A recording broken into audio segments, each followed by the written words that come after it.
Yo, what is up guys, Ghost here, welcome back to another video. In this one I have even more secret tips and tricks for you guys in Delta Force that the game really doesn't tell you about or doesn't convey to you in any way, just little secrets that, I've noticed throughout my time of playing the game that I thought a lot of you guys probably don't know about and you might appreciate. If you missed the first episode of this, I will link it down in the description. There was a lot of good information there to go over as well. And if you guys find these videos helpful, please consider subscribing to the channel. It helps me out a lot. Leaving a like down below, all that sort of stuff is just a massive boon. Thank you guys so much for the support on the last video. You guys really killed it. So without further ado, let's just jump into this one.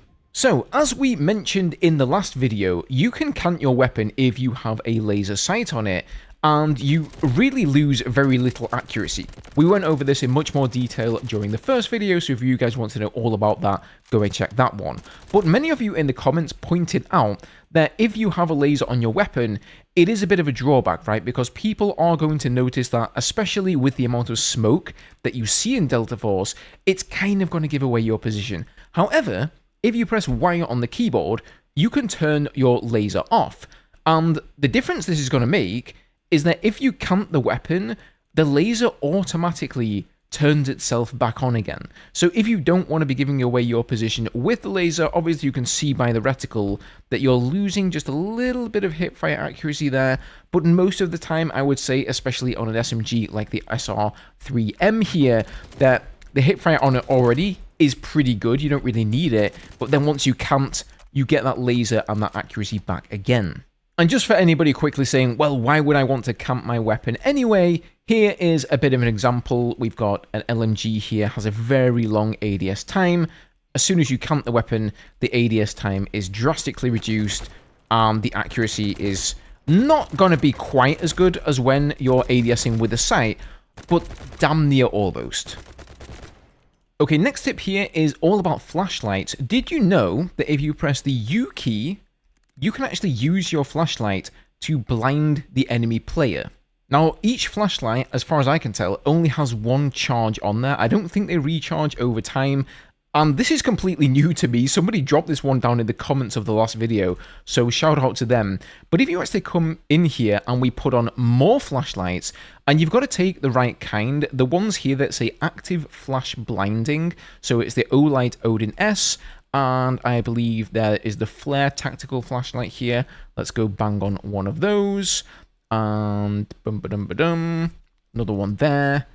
Back out of here, and you'll see now in the bottom right of the screen where it says U, there is actually 3 charges there. Now you may also say, well, Ghost, I don't want to run around with flashlights on my weapon, which is also something I never do because it's going to give away my position.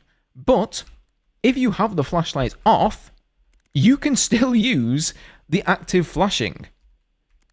So that is kind of crazy. This absolutely blew my mind when I figured out that this was a mechanic in the game. I think most people don't know about this. I certainly don't see many people using it. So this is essentially the same as having Hatclaw's flashbang drone, but on your weapon. Okay, this one is going to be for Stinger, the medic guy with the smoke drone. Most people use this drone just straight forward, right? And then they run through this channel of smoke. But do you know, if you hold left click, you can actually control the drone as it sends out the smoke like that.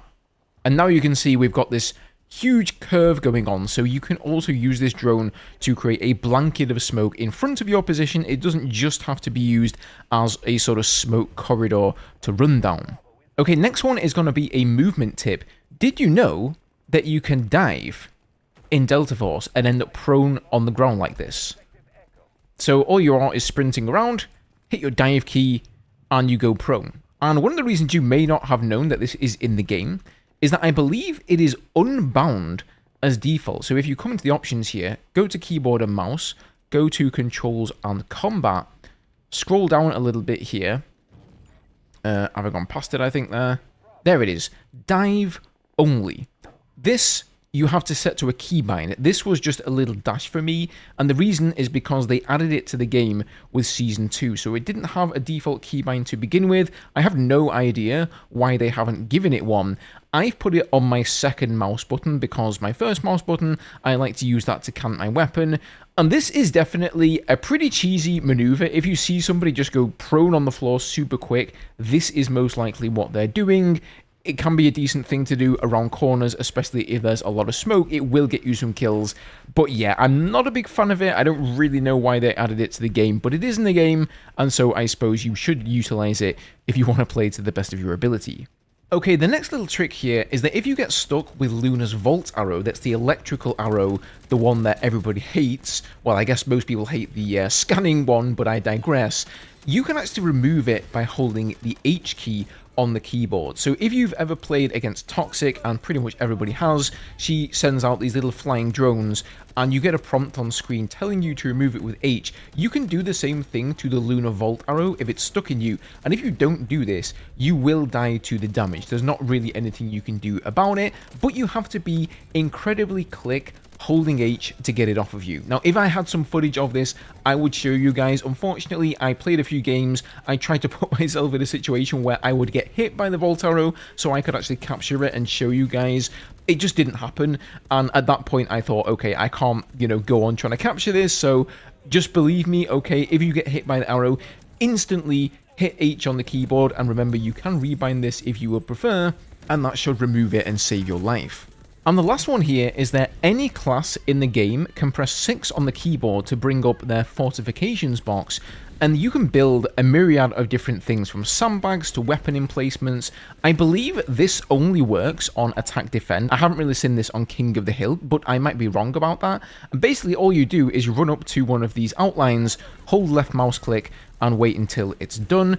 It does get you some points, and if people score kills with the weapons that you've built, you'll also get points from that as well. Again, probably something that a lot of people know came in with Season 2 of the game, but for anybody who's ever wondered what that crate is on the number 6 key and has never bothered to press it, well, now you know. So I hope you guys learned something new from the video. Like I said, I've already made another episode with some good tips and tricks there as well, so I will link that one down below. If you guys did find it useful, a like and a subscribe is always massively appreciated. Let me know down below as well in the comments if you have any of your own tips and tricks, and I will see you guys in the next one.